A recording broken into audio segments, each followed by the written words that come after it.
प्रिय श्रोतागण, आज मैं आत्मोपैथी पर कुछ चर्चा आपसे करना चाहता हूँ। आत्मोपैथी,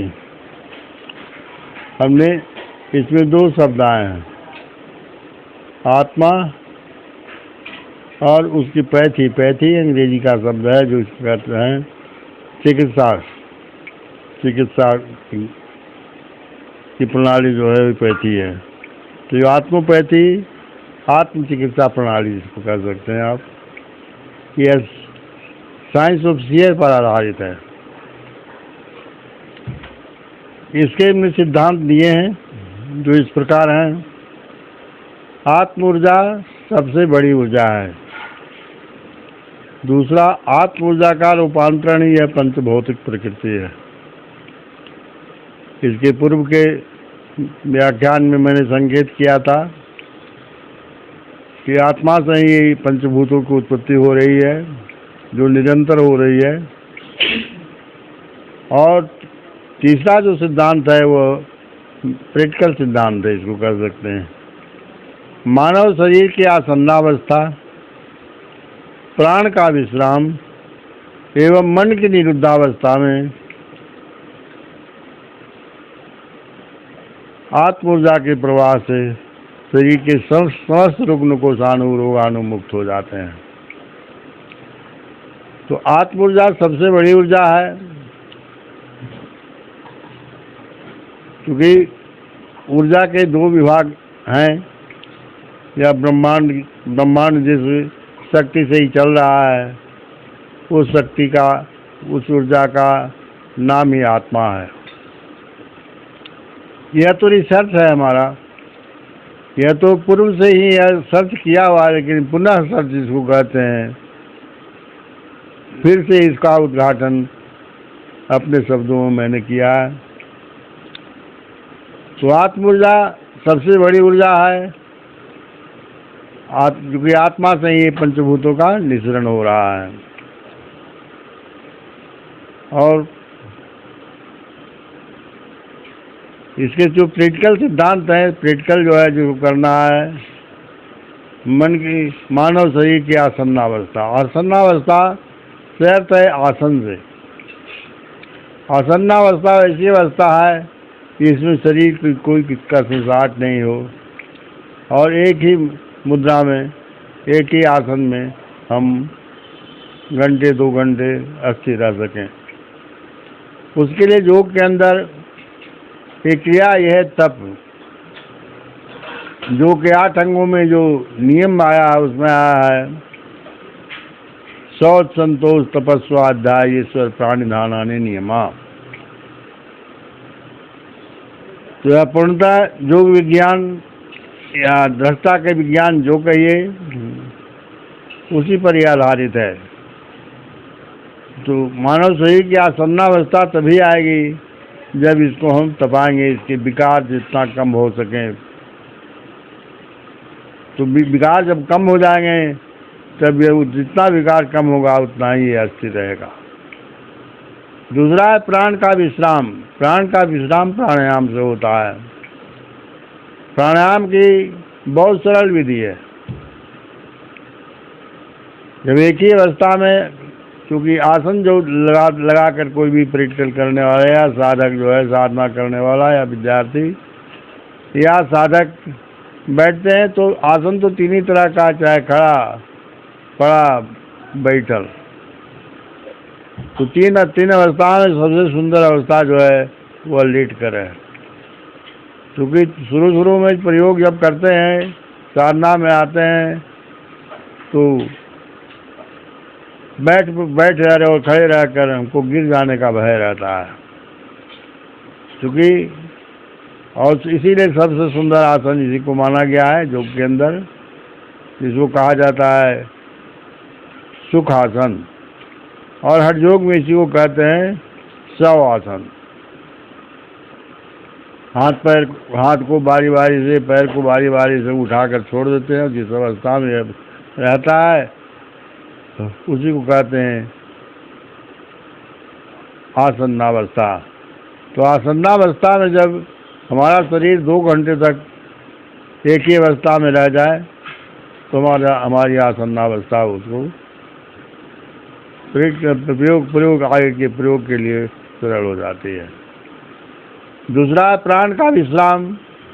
प्राण के विश्राम के लिए यही प्राणायाम की क्रिया है। सांस हमारी आ रही है और जा रही है, उसी पर मन को लगा दीजिए, उसी के साथ बाहर जाइए और भीतर आइए, इस तरह से।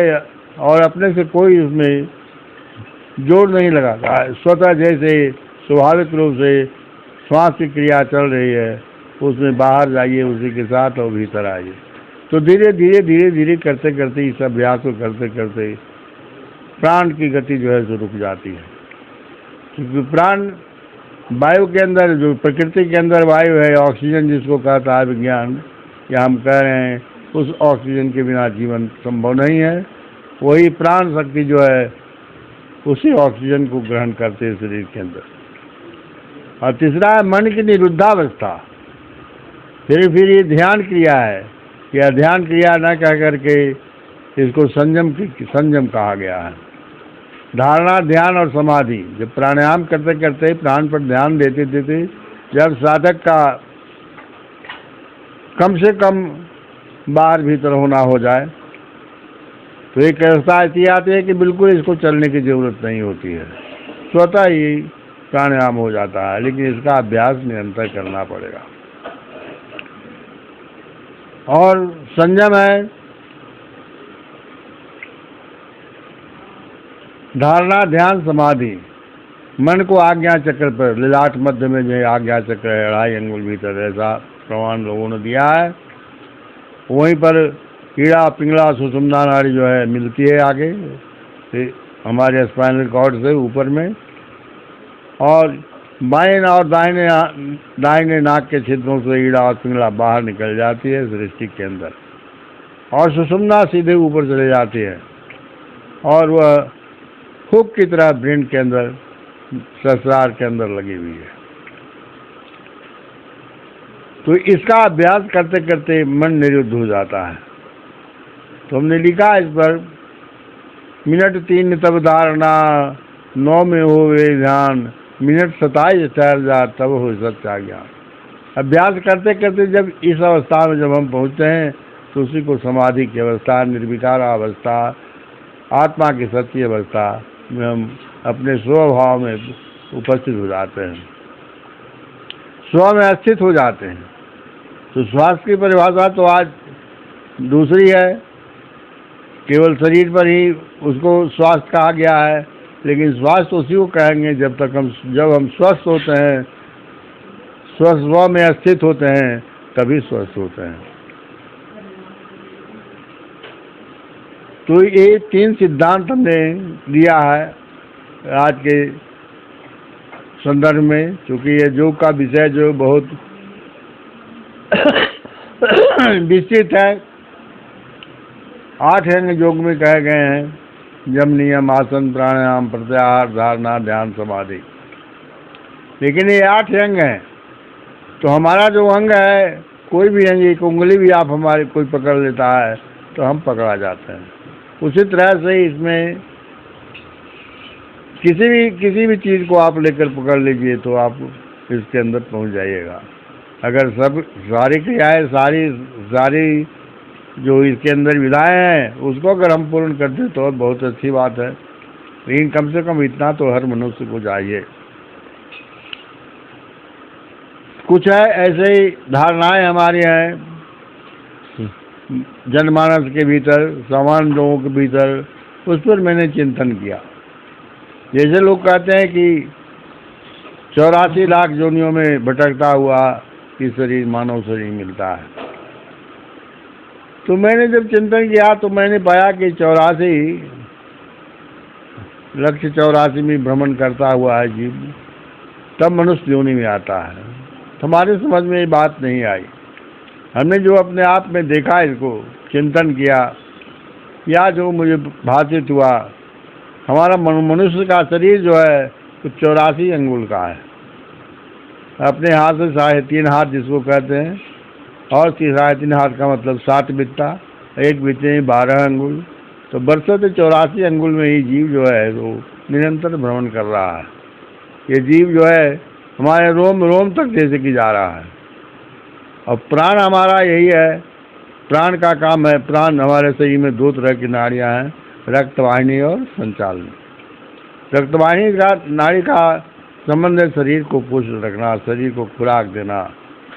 रक्त के द्वारा हमारे रोम रोम कूपों तक पहुंचाना इसको, सारे उपादानों को रक्त के माध्यम से।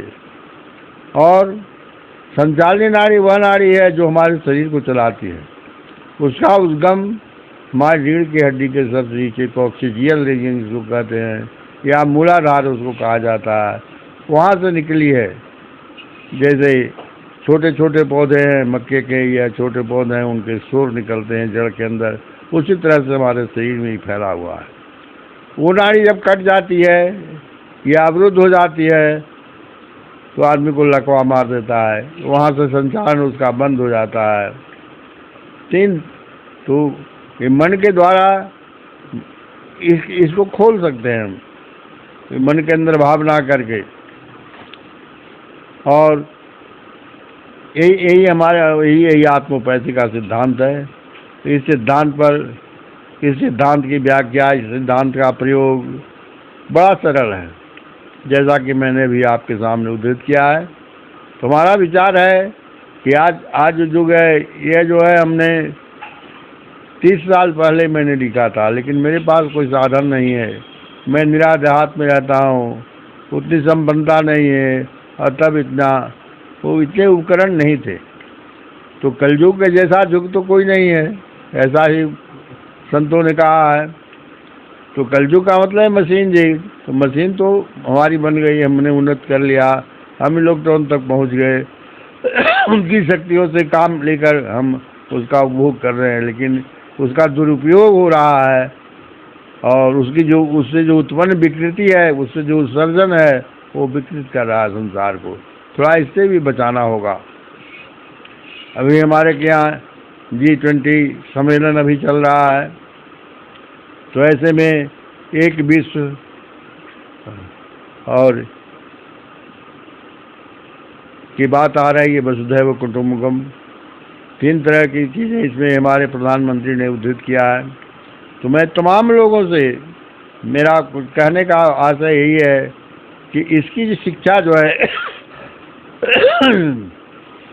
आत्मविज्ञान और ये पदार्थ विज्ञान दोनों का संतुलन आवश्यक है।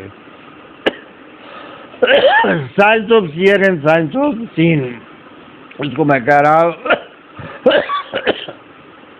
दोनों की शिक्षा आवश्यक है। तो इसकी शिक्षा प्रारंभ से ही दी जाए बच्चों को, और इसका पाठ्यक्रम बनाया जाए। पाठ्यक्रम में मात्र हरजोग को न सम्मिलित करके, सामान्य चीज़ों को न समझ करके, पूर्णतः जोग की जो सच्ची विधा है वो उसका पाठ्यक्रम बनाया जाए। और इसमें जो भी सहयोग, कैसे पाठ्यक्रम बने, क्या हो, इस पर हमारे मनीषी लोग विचार करें। और योग दर्शन जो हमारा शास्त्र है, क्योंकि शास्त्र जितने हैं सब प्रैक्टिकल हैं। वेद हमारा है, वह संहिता है, वह संग्रह है, विचारों का संग्रह है, प्रयोग का संग्रह है।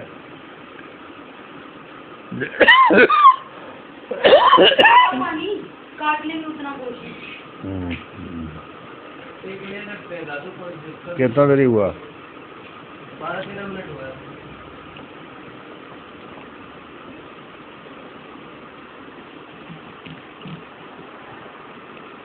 हाँ, शुरू। तो हमने अभी कहा कि ये 84 जोनी जो है, 84 लाख जोनियों में न भटक करके यही शरीर कोई 84 अंगुल का शरीर है। अंगुल को अगर जोनी आप कहते हैं तो भी एक बात है, अभी तो विद्वान लोग समझे इसको। दूसरी जो बात हम देखते हैं कि जितना भी बीज है ये सब पृथ्वी के ऊपर उपस्थित है, चाहे वह पौधे का बीज हो या जीव का बीज हो, किसी का भी बीज हो, किसी भी जोनी का बीज हो। तो जिसका बीज होता है उस बीज से वही चीज निकलता है। हम आम रोपते हैं तो आम ही का पौधा तैयार होता है, बबूल रोपते हैं तो बबूल का ही पौधा तैयार होता है। तो और बीज कहाँ है? तो आत्मा के भीतर है। आत्माएं जो है जो सबका बीज है, क्योंकि ये सबसे बड़ी ऊर्जा यही है। तो इस सृष्टि के निर्माण के चलते कि सृष्टि का निर्माण चलता रहा है, सनातन इसे यही सनातन है। तो मनुष्य की जो आत्मा है वो मनुष्य में ही जन्म लेगी। मैंने जो आज तक समझा वो मैं कह रहा हूँ। अगर किसी की विचारधारा का मैं खंडन नहीं कर रहा हूँ, लेकिन जो मैंने अनुभव किया, जो मेरी अनुभूति हुई है, उसी को मैं आपके सामने प्रस्तुत कर रहा हूँ। अगर किन्हीं को इससे कुछ विरोधाभास लगे तो क्षमा करेंगे। मेरा कहने का मतलब है कि मनुष्य की जो आत्मा है, वो बीज जो है मूल बीज तो वही है। तो मनुष्य ही पैदा होता है, मनुष्य के बीज से। और रह गई बात, जैसा उसका संस्कार होता है, जैसा उसका जीवन होता है, उसी तरह का स्थान और परिस्थिति उसको मिलती है। अगर हम अच्छे कर्म करते हैं ज्ञान के क्षेत्र में, या जिस क्षेत्र में हम जो करते हैं उसी के अनुसार हमारे अगले जन्म की शुरुआत होती है, या उसी तरह का स्थान हमको मिलता है। तो हमें यह कहना है ये कि इसकी जो पाठशाला है वो शुरू से ही प्रारंभ होनी चाहिए, बचपन से ही। और हमने प्रयोग करके देखा है।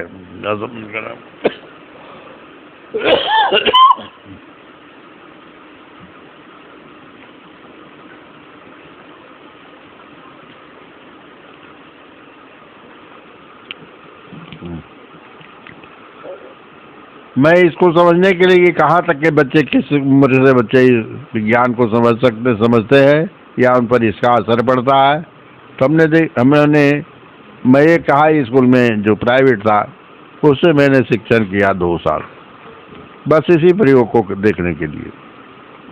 तो मैंने वहाँ देखा कि स्टैंडर्ड 2 के बच्चे इस विज्ञान को वहीं से समझना शुरू कर देते हैं। मतलब 5 साल, मान लीजिए 5 साल उनको इस विद्यालय जाने में लगता है, तो नर्सरी, LKG, UKG, स्टैंडर्ड 1 और स्टैंडर्ड 2, मतलब 9 साल के बच्चे जो हैं इस विज्ञान को वहाँ से फॉलो करते हैं, ये समझ पाते हैं। और जैसा जिसका संस्कार होता है वो उतना वो ग्रहण करता है। तो मेरा निवेदन है शिक्षाविदों से भी, या जो इसको प्रेमी है, जो इस विज्ञान को बढ़ाना चाहते हैं, तो ज्ञान जो है वह जिसके पास ज्ञान है उसको अपने पास रखने की जरूरत नहीं है। अगर वो रखता है तो वो उसका ज्ञान वहीं पर विलुप्त हो जाता है। ज्ञान जो है पूरे समष्टि के लिए कि कल्याण के लिए प्राप्त होता है। तो पूरे अपने ज्ञान को, जो उसका धन है या जो उसका संस्कार निर्मित होता है, उसको बांटने से ही बढ़ता है। तो इसकी शिक्षा, प्रारंभिक शिक्षा जो है मध्य विद्यालय से ही शुरू किया जाए। आज जो सामान्य जो चल रहा है कि 5 प्राइमरी स्कूल और मिडिल स्कूल या मध्य विद्यालय, वहाँ से इसकी शिक्षा शुरू होनी चाहिए। और पाठ्यक्रम जो है इसका बहुत सरल बनाया जाए। और योग दर्शन का जो सिद्धांत है महर्षि पतंजलि का, क्योंकि सबसे मार्गदर्शन, जीवन का मार्गदर्शन जो है, जीवन को समझने के लिए सबसे उत्तम शास्त्र वही है। जैसा कि पहले भी मैंने कहा है इसके पूर्व में। तो मेरा सबसे यही निवेदन है कि इस विज्ञान को हम बढ़ाएं और संसार में फैलाएं। और अभी हम देख रहे हैं कि अपने देश का नाम भारत रखा गया। हमारे प्रधानमंत्री ने इसको गुलामी के सारे बंधनों को हटा करके भारत रखा।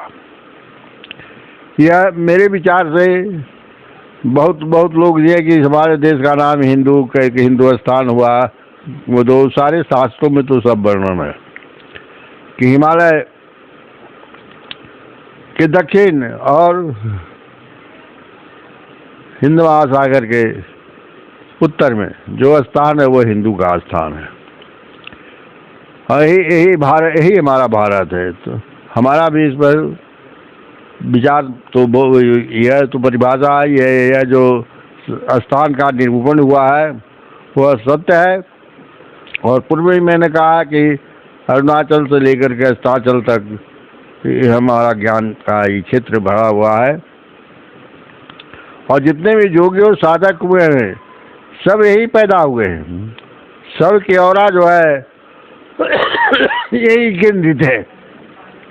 पॉजिटिव आयंस यहाँ इतने हैं कि यहाँ पर जो भी आएगा वो उसको कुछ न कुछ लाभ मिलेगा, वो आकर्षित होकर ही रहेगा। क्योंकि एक साधक की फ्रीक्वेंसी जो है कितनी है, इस पर रामायण में लाइन है। जब काकभूषुंडी को वरदान मिला था, मैंने पढ़ा एक बार रामायण पढ़ते पढ़ते मिला हमें कि उनको आशीर्वाद कि उनको मिला था कि योजन पर्याप्त न व्याप्य विद्या, जहाँ तुम रहोगे वहाँ पर 1 योजन तक अविद्या नहीं व्यापेगी। अविद्या क्या है? माया। माया व्यापेगी नहीं।